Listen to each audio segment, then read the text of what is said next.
Hey guys, thanks for tuning in again.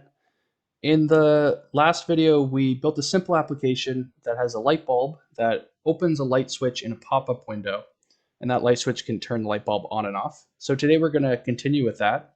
We're going to add a little bit more control around the behavior of the pop-up window.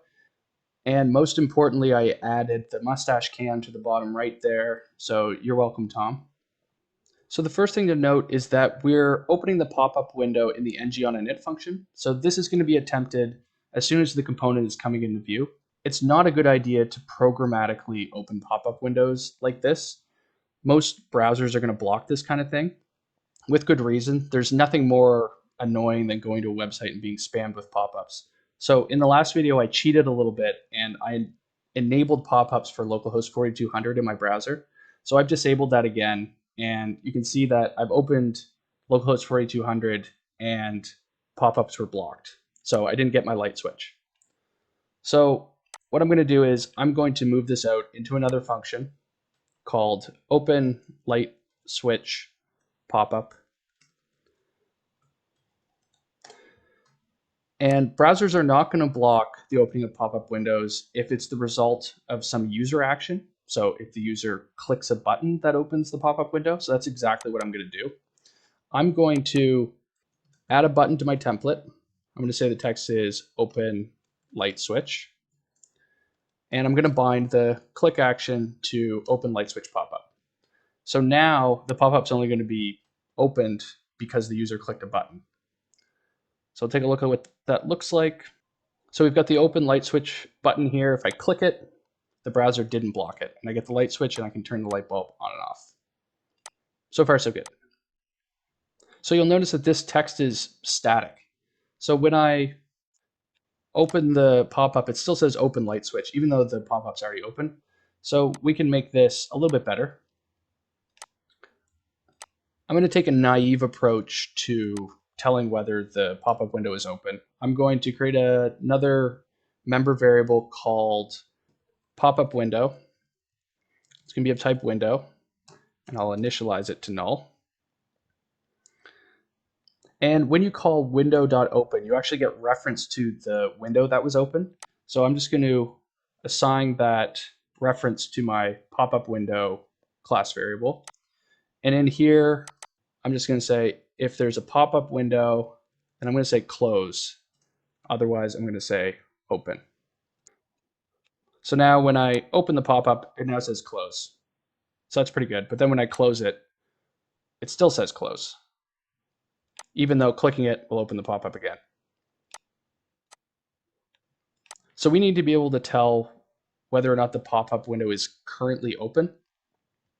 So I'm going to take a naive approach to this. I'm going to define another private function called start checking pop-up window.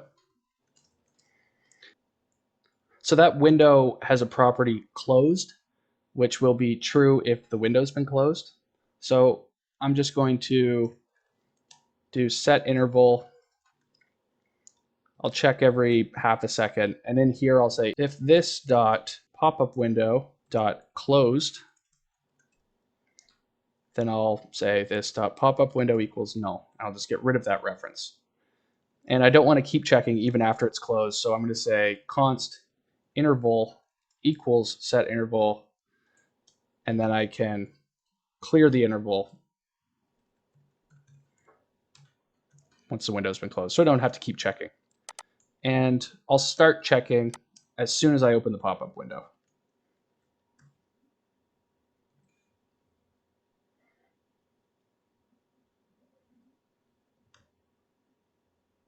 So now I open it, it says close, I close it, and it goes back to open.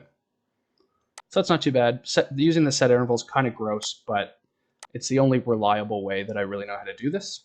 And there's a little bit more cleanup that I want to do. After the pop-up window has been closed, we don't need to keep listening for these message events. So there's a few different ways we could do this. We could use window.removeEventListener and pass it reference this function, and we would have to keep that reference in the class so that we could call it in this callback. But since I love RxJS, I'm going to refactor this a little bit.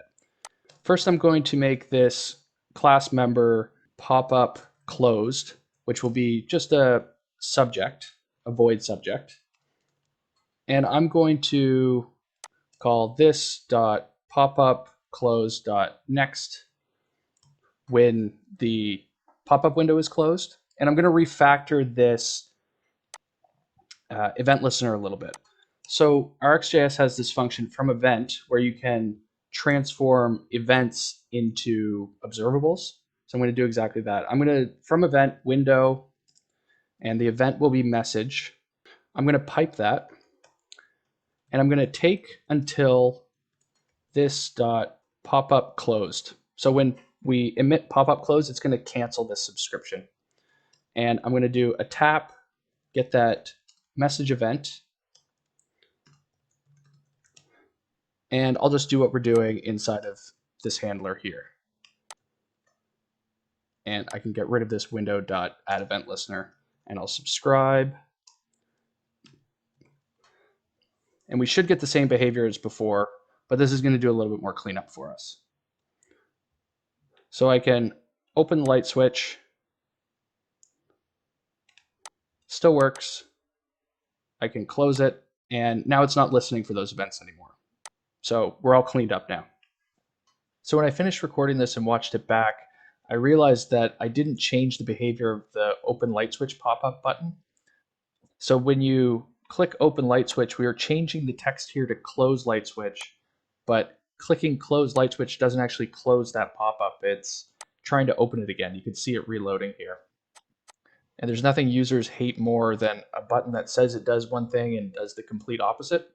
So since we have reference to pop-up window here, and when we close the pop-up window, we're removing that reference and setting it back to null, we can do a simple check here. So we can say if there is no pop-up window, then we'll try to open it. Otherwise, since pop-up window is a window, we can actually just close the window inline here. So I can say this.popupWindow.close. And that should be the same as the user clicking the close button themselves in the actual pop-up window. So I can click Open Light Switch, and instead of clicking this X, I can actually click the Close Light Switch button, and it closes it, and the text turns back to open. So I'll end this here. In the next video, we're going to add some validation to that state path parameter, and we're going to make sure that the light switch component can only be opened in a pop-up window. And we're going to do both of those things using route guards. So thanks for watching, and I'll catch you in the next one.